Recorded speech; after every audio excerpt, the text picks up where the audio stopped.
नमस्कार।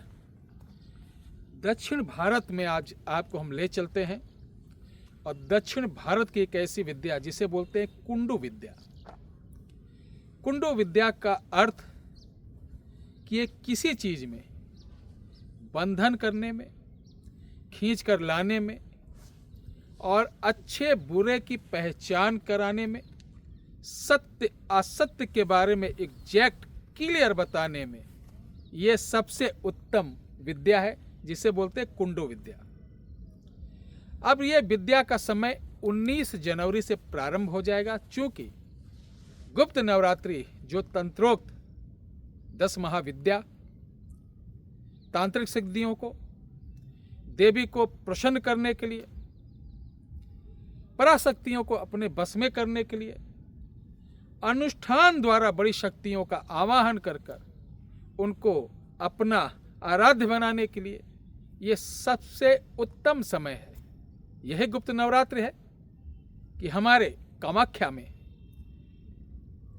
में ऐसे ऐसे सिद्ध तांत्रिक जिन्हें आप आंक नहीं पाएंगे कि ये तांत्रिक हैं। नकली तांत्रिक तो बड़ा आडंबर बना के बैठेंगे, ऐसे पिक्चर वाले। उन्हें जो लोग नए पर्यटक जाते हैं सोचते हैं अरे कामाख्या में यही सब कुछ है, और जहां ये आपने समझा वहीं आपका पोपट बन जाएगा। तो तांत्रिकों को पहचानना कामाख्या में बहुत ही दुर्लभ है। तो 19 तारीख से पहले आपको क्या करना है, 108 लौंग लेना है। लौंग ज़्यादा ले लो, 100 ग्राम लौंग लो, भिगो दो। भिगोने के बाद सुई से काले धागे में करके एक एक लौंग को पिरोकर 108 लौंग की माला बना लें। माला बनाने के बाद धूप में रख दोगे तो लौंग कड़ी हो जाएगी, तो धागे को कायदे से मजबूती से पकड़ लेगी। धागा मजबूत होना चाहिए।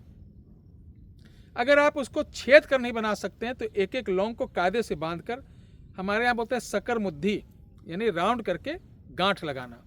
आप सकर मुद्दी के माध्यम से भी 108 लौंग की माला बनाकर लास्ट में गुड़हल की फूल की कली जहां सुमेरु होता है वहां पर बांध देना है, जहां से गिनती शुरू करते हैं, प्रधान जिसे बोलते हैं।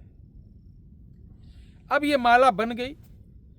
19 जनवरी से किसी काली मंदिर पर लाल आसन पर बैठकर इसी माला को आप माता जी के दक्षिण हाथ पर पहना दें, और आप कोई दूसरी माला, रुद्राक्ष की माला लेकर उस माला को देखते हुए ओम ऐंग क्रिंग 10 दिव्य अस्त्र शस्त्र दिव्यानी महाशक्ति महागौरा, फिर आगे लिखे भुक्टी व्याघ्नि बाघनी सम्मुख प्रत्यक्षम कुरु कुरु भगवती माल्य माल्या आकर्षणम।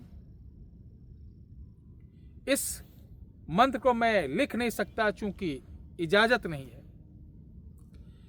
अब रुद्राक्ष की माला से उसको देखते हुए सुबह के समय आपको बैठना है। किसी भी दिशा की तरफ किसी भी मुंह करके बैठ सकते हैं, नहा धो करके, जैसे व्रत में रहते हैं। आप 1 दिन 2 दिन 3 दिन नहीं, ये पूरे 9 दिन 19 तारीख से चलेगा, पूरे 9 दिन।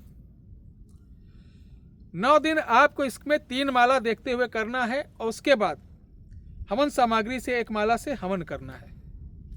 व्रत रहना है जैसे नवरात्रि में रहते हैं, व्रत का नियम का पालन करें। आखिरी दिन इस माला को उतार लेना है, हवन करके 9 कन्या को भोजन करा देना जैसे नवरात्र में कराते हैं, और इस माला को लाल पोटली में रख लेना।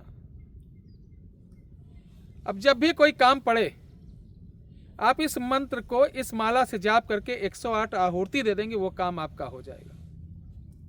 अच्छे बुरे के बारे में जानना हो, 12 साल के बच्चे को बैठाकर इस मंत्र की 108 माला जाप करके उसके गले में पहना के लाल चादर उड़ाकर उसकी आंख बंद कराकर आप इस मंत्र को 7 बार उसके सर पर फूंक कर बोलना, बैठो बेटा देखो क्या क्या दिख रहा है। तो जब दिखेंगी कि उसमें 5-7 देवियां दिख रही हैं, तब उसको बोलो कि देवी जी से को प्रणाम करो, और बोलो आपका जो प्रश्न हो उस बच्चे के माध्यम से बुलवाओ, और वो देवियां आपको उसका उत्तर देंगी। ये बहुत चमत्कारी प्रयोग है, इसे करिए, लाभ उठाइए। जय श्री राम।